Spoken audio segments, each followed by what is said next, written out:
O Senhor esteja convosco. Ele está no meio de nós. Proclamação do Evangelho de Jesus Cristo segundo Mateus. Glória a vós, Senhor.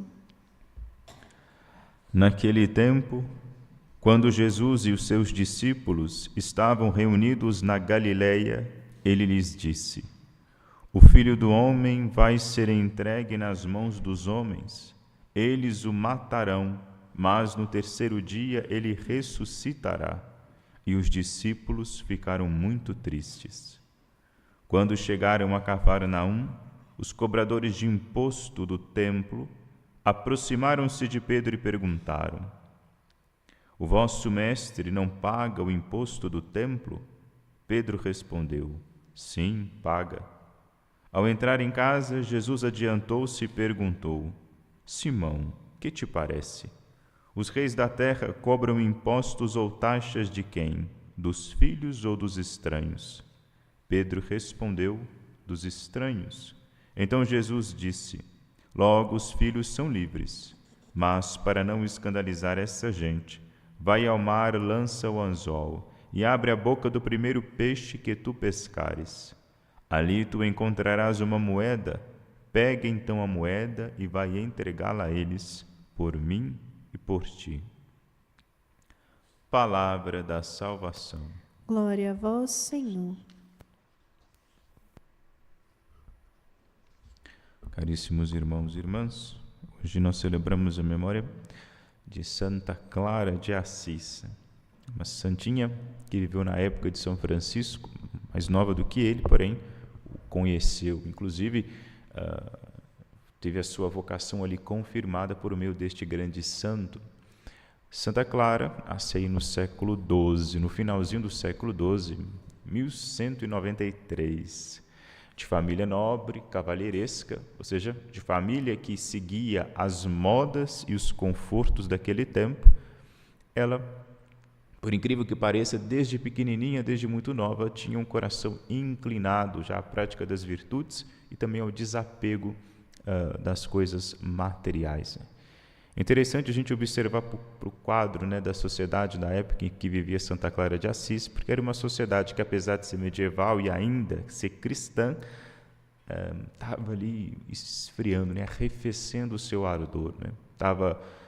As pessoas estavam se entregando cada vez mais aos vícios, os bens materiais estavam crescendo, né? Enfim, o consumo, o mercado. É nessa época que as coisas começam a florescer. Então, a vida de Santa Clara poderia, caso ela não tivesse se tornado religiosa, uma vida muito confortável, rica. Né?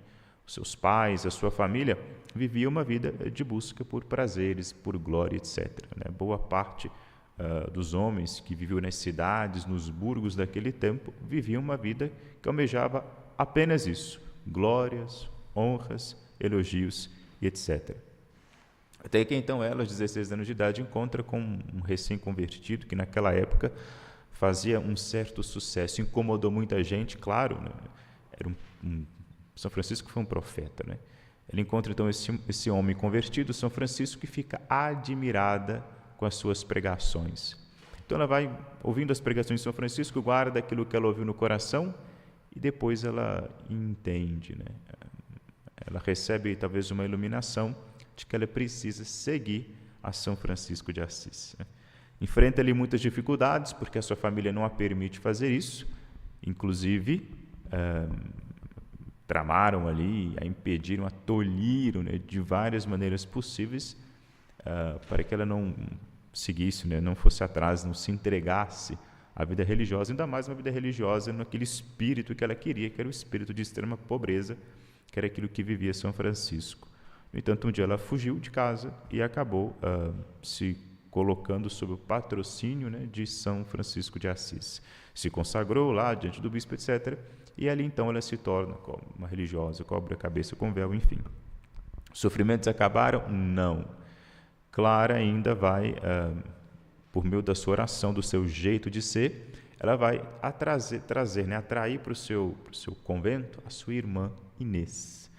As duas vão conviver juntas. A família também não vai concordar, vai tentar invadir o mosteiro, inclusive vai conseguir invadir o mosteiro, vai sequestrar a Inês, irmã de Santa Clara, vai esfolá-la E tem até um relato belíssimo, bonito, de que, por meio das orações de Santa Clara, Inês teria ficado pesada, né?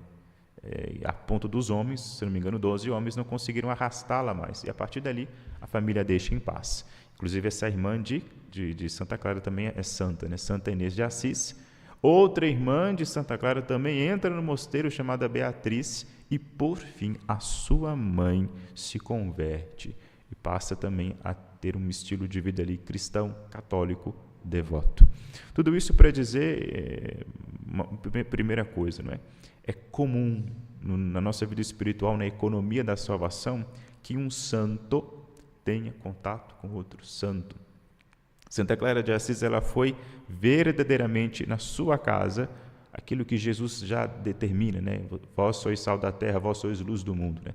Ela realmente foi luz e foi sal. Ela iluminou e salvou aqueles que viviam próximo dela. Atraiu muita gente, inclusive além de sua família, para aquele estilo de vida pobre e recluso que ela escolheu, que ela elegeu para si. Ela converte suas irmãs, seduz as suas irmãs num bom sentido, né? Seduz elas pelo bom odor de Cristo que dela exalava e depois vai conseguir converter o coração empedernido, endurecido da sua mãe. Se nós quisermos dentro de casa resolver os nossos problemas, atingir no coração daqueles a quem amamos, pais, filhos, etc., cônjuges, não há outro remédio, não há outro meio do que a oração, a penitência. Quer converter alguém que você ama? Faça oração e faça penitência e ponto. Dentro de casa não tem lugar para embate, não dá para você querer converter o seu pai, sua mãe, seu irmão brigando. Não dá. Isso vai causar rusga, vai causar desgaste, vai causar um monte de coisa. Brigar, discutir, bater boca, bate com gente de fora da sua casa. Tenta converter pelo grito alguém fora da sua casa. Na sua casa não. Na sua casa você muda as pessoas, mudando a si, tornando-se cada vez mais santo, buscando a sua própria conversão, para que você seja luz que ilumina e sal que salga. Porque ser luz do mundo e sal da terra, todos nós batizados somos. Agora a diferença há luzes que são escondidas e é sal que se torna insosso. Para convertermos os nossos entes, precisamos ser luz que ilumina e sal que tempera. E aqui nós vemos isso na vida de Santa Clara, que tornou-se santa, foi iluminada, foi afetada por São Francisco de Assis, e ela, também sendo luz que ilumina, afetou a sua família, sua mãe e seus irmãos. Vivendo esse estilo de vida de pobreza, ela meio que viveu uma espécie de martírio, não é? Ela tinha todos os prazeres do mundo à sua disposição, era rica, né? Não era de qualquer família, mas ela renuncia, né? A exemplo lá daqueles padres do deserto que viveram há 1000 anos antes dela, 900, 800 anos antes dela, que quando começaram a se deparar com os confortos que a vida nova lhes oferecia, não é? O cristianismo agora aceito pelo Império Romano, favoreceu, possibilitou que os cristãos ficassem agora confortáveis, né? Passaram de mártires para acomodados com uma rapidez tremenda. Então os padres do deserto vão sair das cidades, vão sair dos palácios e vão viver uma pobreza extrema, uma radicalidade, um ascetismo rigorosíssimo no deserto, né? Na austeridade. Santa Clara, então, ela vai fazer esse mesmo passo, seguindo as pegadas de seu pai Assis, esse grande profeta, esse grande reformador da cultura ocidental, esse grande reformador da igreja, profeta, grande profeta, né? Talvez aí da estatura, né, de Elias, até mais alto que Elias, porque Elias tinha Francisco tinha uma coisa que Elias não teve, que era o Cristo, o Verbo encarnado. Ela então martiriza-se, não é? Ela morre, ela derrama de alguma maneira o seu sangue, ou seja, cinge os seus rins mesmo, renunciou à sua vontade, não deixou que o homem velho, o homem seduzido pelas coisas mundanas, falasse dentro dela, mas ela permitiu ser apanhada, arrebanhada pelo Cristo, né? Para sua pobreza, meditando ali, admirada ali, não é? Por exemplo, com o mistério do presépio, né? Era admirada, olhava naquilo ali, no Cristo pobre e despojado, e encontrou nisso a sua grande riqueza. Santa Clara, ela foi uma mulher que seguiu ali à risca a regra do Deuteronômio, né? Ela amou a Deus com todo o teu coração, com toda a tua alma e com toda a sua alma e com todas as suas forças. Temeu a Deus, abriu o seu coração, não endureceu a sua cerviz, como pede aqui o versículo 16 do livro do Deuteronômio, que nós ouvimos a primeira leitura. Ela abriu o seu coração, não endureceu. Ao abrir o coração, aconteceu com ela aquilo que é inevitável. Deus entra e Ele entra com toda a sua graça. A partir que Ele entra, ela não endureceu a sua cerviz, ou seja, quando Deus entrou com Ele, com a sua graça, a sua palavra, ela obedece, ela se curva, ela se inclina diante da majestade, do poder, do amor e da misericórdia de Deus. Abrindo seu coração, ela também deu vazão para um sentimento que é o mais nobre sentimento que nós podemos ter, já que hoje em dia tudo nós é baseado pelo sentimento, se tem um sentimento que sim é nobre e um sentimento que pode sim nos salvar, é a gratidão. Ela tornou-se grata, não é?